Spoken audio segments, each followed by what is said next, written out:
Tak terasa saya ini sudah 8 kali datang ke Kuala Lumpur. Awal-awal sekali 2014, 2015, 16, 17, 18, 19, 20. Sudah kali yang ke-7. Saya datang setahun sekali saja setiap bulan Februari.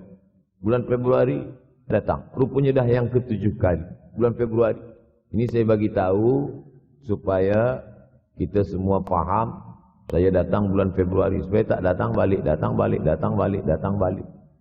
Sekali datang dari tarikh 2 hingga 9. Pusing, pusing, pusing, pusing, balik. Rupanya sudah kali ke-7, ke-8 kali. Datang menyampaikan tazkirah. Tak terasa. Dulu saya datang kemari belajar di UKM tahun 2003. Sekarang sudah 2020. 17 tahun. Tak terasa. Yataqarabuz zaman. Tanda-tanda kiamat, fitnah, akhir zaman sudah dekat adalah yataqarabuz zaman. Kata Nabi SAW. Waktu tak terasa. Tak terasa. Tak terasa dah engkau dah datang. Tak terasa waktu begitu cepat engkau sudah datang saja nak menagih hutang. Orang berhutang ni pun rupanya tak terasa juga orang datang. Yang memberi pinjaman pula terasa lama betul. Apakah beza antara 5 minit dulu dengan 5 minit sekarang? Sama. Apakah beza antara 24 hours, 24 jam dulu dengan 24 jam zaman Nabi dengan 24 jam zaman sekarang? Sama. Tak ada beza. Mataharinya sama, bulannya sama, buminya sama. Yang berkeliling mengelilingi matahari sama. Apa yang membuat berbeza? Apa yang membuat zaman itu yataqarabuz zaman? Ada hal-hal yang membuat kita sibuk. Dulu tak ada google.com, dulu tak ada Facebook, dulu tak ada Twitter, dulu tak ada BBM, dulu tak ada Instagram. Sekarang waktu habis.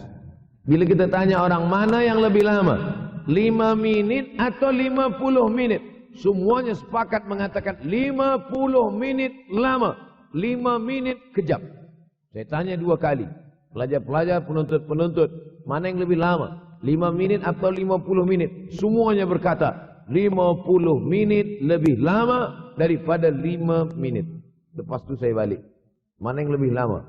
5 minit menunggu azan maghrib bulan puasa, 50 minit status FB, Instagram. Oh, lebih lama 5 minit menunggu azan maghrib. 5 minit menunggu azan maghrib bulan puasa macam-macam mati jam. 50 minit hilang waktu tak terasa. Itu menunjukkan hadis Nabi itu. Semakin saya baca hadis Nabi, makin kuat keyakinan saya, makin kuat iman saya, makin hilang keraguan saya. Bahwa yang berbicara ini bukan manusia biasa, tapi dia dapat wahyu dari Allah. Wa ma yantiqu anil hawa in huwa illa wahyun yuha. Melainkan wahyu dari Allah Subhanahu wa taala. Yataqarabuz zaman. Masa begitu cepat berlalu tak terasa. Sebulan seperti sepekan, sepekan seperti sehari, sehari seperti sesaat. Akhirnya kita pun kehilangan waktu, habis. Saya Ustaz Abdul Samad, memang zaman ini tak terasa cepat betul. Rasa-rasa kejap-kejap dah bulan Ramadan. Tak terasa baru saja Idul Fitri dah masuk pula lagi. Masya Allah, begitu cepatnya masa berlalu. Maka jangan sampai kita, semakin saya baca hadis ini, semakin kuat keyakinan saya bahawa Nabi Muhammad SAW mendapat wahyu dari Allah Subhanahu wa taala. Semakin kuat keyakinan dan keimanan. Kenapa? Seandainya Nabi berkata, zaman nanti di akhir zaman itu semakin cepat, semakin dekat, semakin berlalu tak terasa. Tapi kemudian zaman yang kita lalui tak sama seperti yang dikatakan Nabi.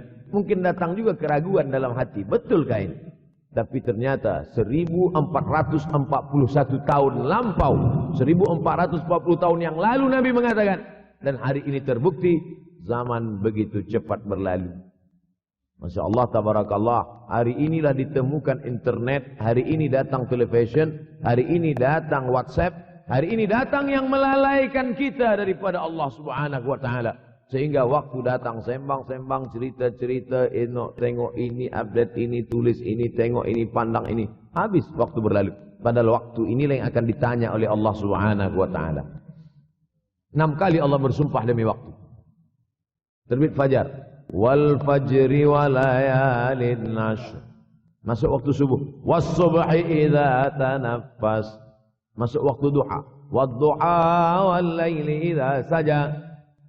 Masuk waktu siang. Wan nahari idza tajalla. Masuk waktu asar. Wal asri innal insana lafi khusr. Masuk waktu malam.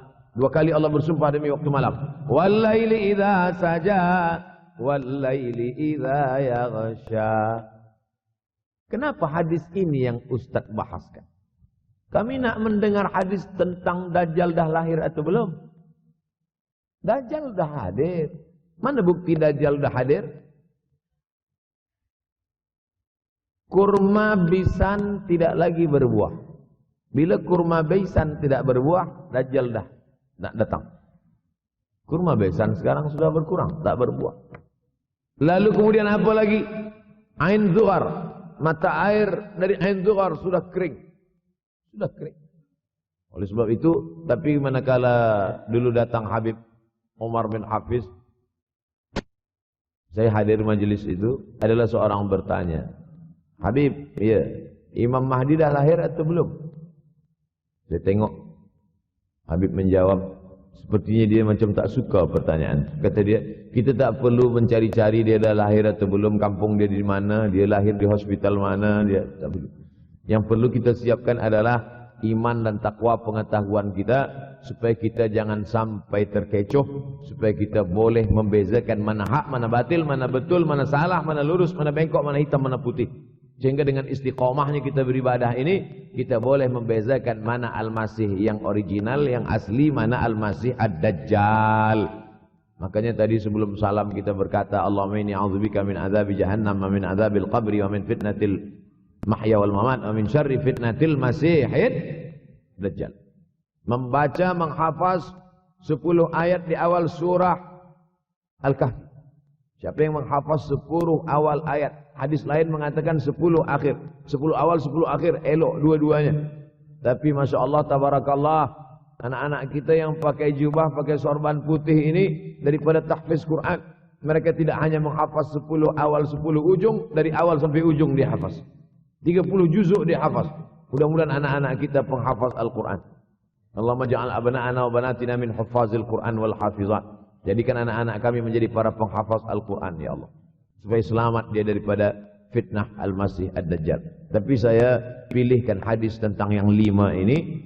Dengan 5 ini kalau kita amalkan, insyaAllah Allah akan selamatkan kita dari fitnah akhir zaman ini. Yang pertama, manfaatkan waktu, kerana waktu di akhir zaman ini yataqarabus zaman. Kerana waktu semakin dekat tak terasa, hilang, berlalu.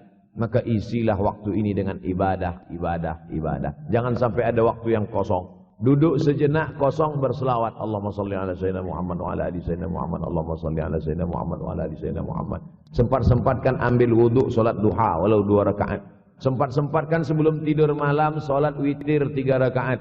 Supaya tidur kita sentiasa dalam wuduk dan kita sempat solat witir. Andai mati kita malam itu, insyaallah mati dalam keadaan husnul khatimah. Usolli sunnatal witri 3 rakaatin lillahi ta'ala. Nanti malam jaga tidak witir lagi, hanya tahajud saja. Sempat-sempatkan solat tahajud. Elok amat sangat baik solat wuduk 2 rakaat. Usolli sunnatal wuduk rakaatain lillahi ta'ala. Selepas solat wuduk, solat sunat taubat. Solat sunat taubat rakaatain lillahi ta'ala. Selepas solat sunat taubat, solat sunat hajat. Usolli sunatal hajat. Selepas itu barulah solat sunat tahajud 8 rakaat. Nak tambah lagi 10, 12, 14, elok, tak salah. Karena dia tiada batasan. Adakah sahabat Nabi yang melakukan ini? Ada. Qatadah bin Nu'man. Dari selepas Isya sampai azan subuh.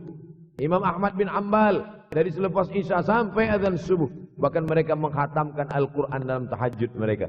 Maka bahkan ada imam yang disebut dengan As-Sajjad. Kerana banyak sujud kepada Allah Subhanahu wa ta'ala. Kerana akhir zaman ini godaan begitu besar. Dulu orang tengah malam tahajud, jam 2 malam, jam 3 malam dia bangun.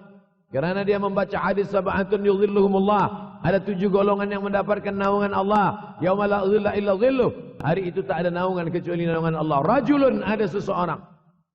Zakarallah, dia berzikir mengingat Allah. Khalian, di tengah malam, tak ada manusia. Fafadat ainahu, menetes air mata. Maka yang pertama ini, jangan sampai kita kehilangan waktu. Kerana waktu, al-waktu kasayf. Waktu ini seperti pedang. Illam taqta'hu qata'aka. Kalau tidak kau patahkan dia. Kalau kau dapat pedang, patahkan. Sebab kalau tidak kau patahkan, dia yang akan memotong engkau, mematahkan tulang-tulang engkau. Waktu ini kalau tidak kita manfaatkan, kita akan ditanya tentang waktu kemana saja waktu yang sudah kau pakai. Inna sam'a pendengaran, wal basar penglihatan, wal fuad hati, kullu ulaika kana anhu mas'ula. Semua akan disoal, semua akan diminta tanggung jawab di hadapan Allah. Kemana waktu yang sudah aku bagi dulu engkau pakai? Yang pertama nanti ditanya, la tazulu qadama 'abdin yaumal qiyamah. Kaki anak Adam tidak akan bergeser, tidak akan beralih dari tempat tegaknya pada hari kiamat. Hatta yus'al, sampai dia disoal, sampai dia ditanya. La tus'alunna yawma idzin 'anin na'im. Banyak yang akan ditanya nanti. Tapi Nabi bagi tahu, di antara yang akan ditanya dari sekian banyak nikmat itu, 4. Yang pertama, an umrihi fima afnah. Umur kemana engkau habiskan? Hari ini ada anak-anak muda belia umurnya 17 tahun. 17 tahun habis menghafaz Al-Quran. 17 tahun habis iktikaf dalam masjid. 17 tahun habis berzikir, berjubah, bersorban, mengabdikan ilmu, berkhidmat kepada ulama. 17 tahun habis. Tapi ada pula yang dibalik, 71 tahun habis. Rumah, office, kopi, rumah, office, kopi, rumah, office, kopi, batuk, mati habis. Apa yang dapat kita bawa menghadap Allah SWT? Yang pertama, yataqarabuz zaman. Yang kedua adalah wa yanqusul ilmu. Ilmu semakin berkurang. Kalau sudah ilmu berkurang, apa yang bertambah? Jahil. Kalau ilmu bertambah, jahil berkurang. Kalau ilmu berkurang, jahil bertambah. Mana ada orang jahil cakapnya didengar orang? Saya dulu awal-awal membaca hadis ini. Wa yanqusul ilmu. Ilmu berkurang, jahil bertambah. Rasanya tak mungkin, tak logik, tak masuk akal. Mana ada orang tak berilmu cakap dia didengar? Sekarang baru saya faham. Dulu orang tak berilmu ditinggalkan orang. Sekarang orang tak berilmu asal dia pandai berbicara, dia akan didengar orang. Bahkan orang jahil pula punya channel. Apa namanya? Jahil.com. Orang jahil punya channel. Banyak pula follower dia daripada follower kita. Banyak pula viewer dia daripada viewer kita. Sebab apa? Sebab yang menyaksikan tiada berilmu, yang berbicara tiada ilmu. Oleh sebab itu maka kita galakkan menuntut ilmu di majlis-majlis ilmu. Untuk apa Abdul Somad sudah berumur 43 tahun pun masih pergi juga lagi ke Sudan belajar? Apa yang nak dicari ini? Tak lain tak bukan. Mudah-mudahan kita termasuk orang yang sampai akhir hidupnya mencari ilmu, insyaAllah. Saya datang kemari bukan niat mengajarkan ilmu. Saya datang ke Malaysia tetap niatnya belajar mencari ilmu. Man salaka tariqan, siapa yang melangkahkan kaki melalui suatu jalan. Yaltamisu fihi ilman, siapa yang melalui suatu jalan niatnya untuk mencari ilmu. Sahalallahu lahu bihi tariqan ilal jannah. Dimudahkan Allah jalannya menuju surga. Innallaha la yantazi'ul ilma intiza'an. Innallaha la yanzi'ul ilma intiza'an. Allah kalau mencabut ilmu, bukan macam mencabut pokok kayu dari tanah. La yantazi'ul ilmu intiza'an. Allah tidak mencabut ilmu macam mencabut pokok kayu dari tanah hingga ke akarnya, tidak. Lalu bagaimana ilmu ini dicabut? Biqabdil ulama. Dengan matinya ulama, maka habislah ilmu. Meninggal Imam Syafi'i, berkurang ilmu. Meninggal Imam Nawawi, berkurang ilmu. Meninggal Imam Fulan, berkurang ilmu. Maka yang hadir adalah al-juhala. Yang lebih menakutkan lagi adalah al-juhala bithawbil ulama. Orang jahil dengan pakaian ulama.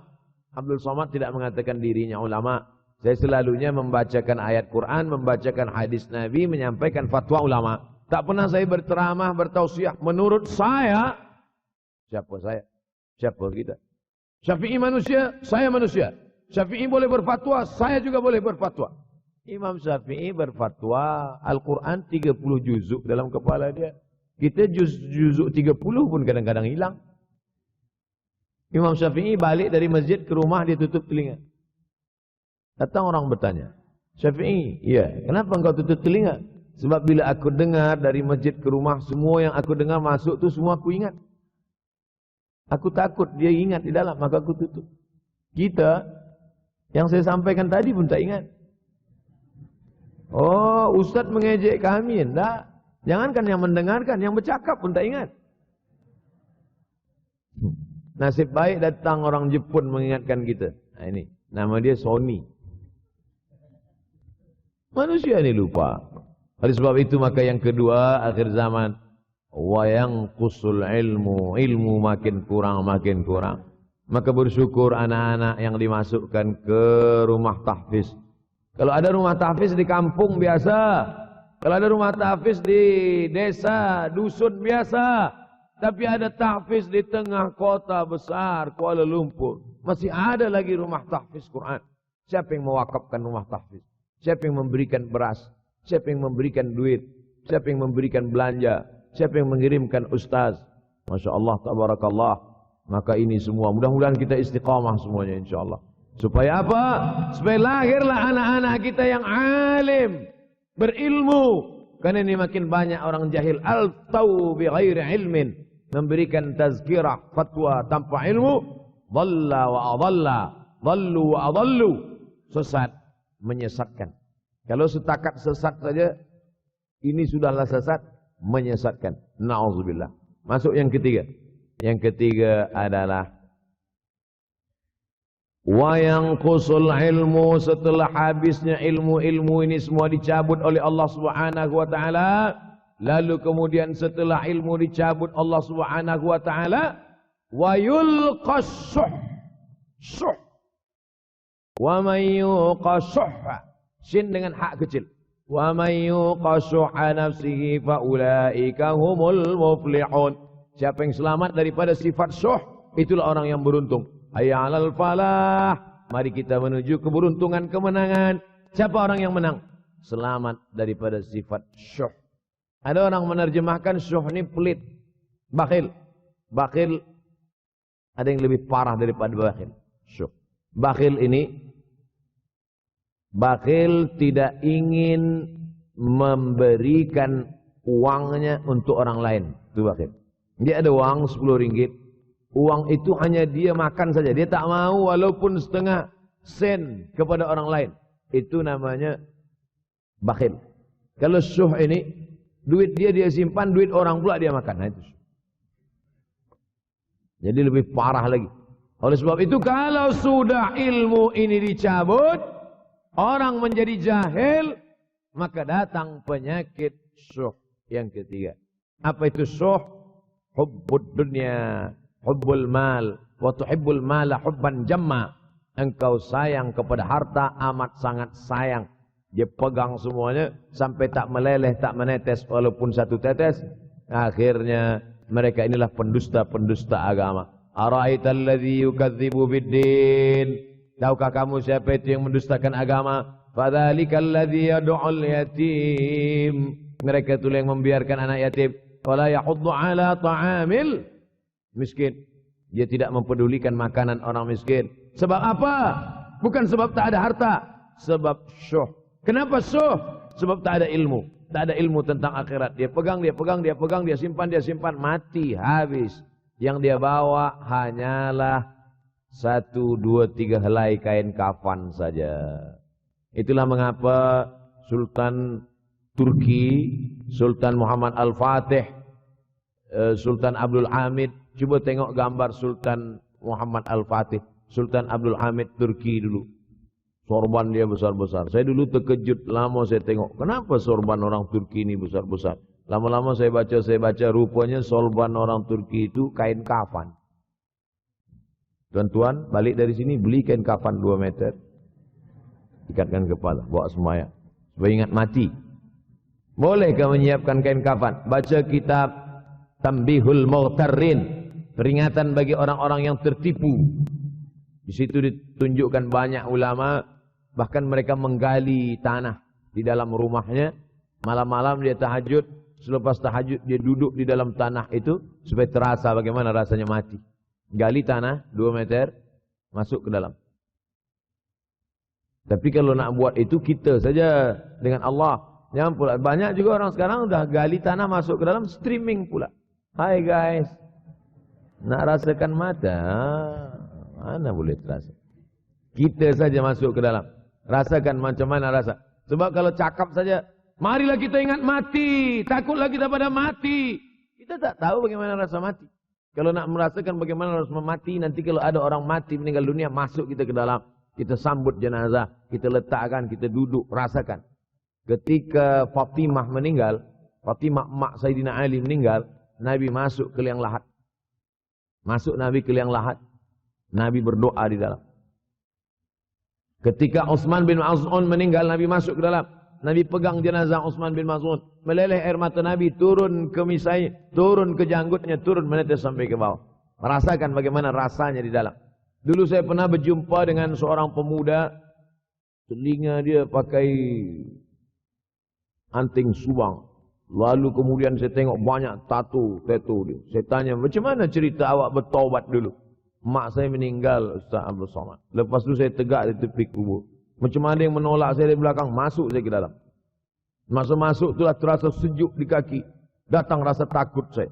Makanya kalau ada orang yang sudah kita bagi tazkirah, bagi nasihat tak juga. Nanti ada orang meninggal, bawa dia agak dekat. Senggolkan sikit. Jatuh. Gitu caranya supaya kita terasa mati ini. Supaya apa? Hilangkan penyakit syuh.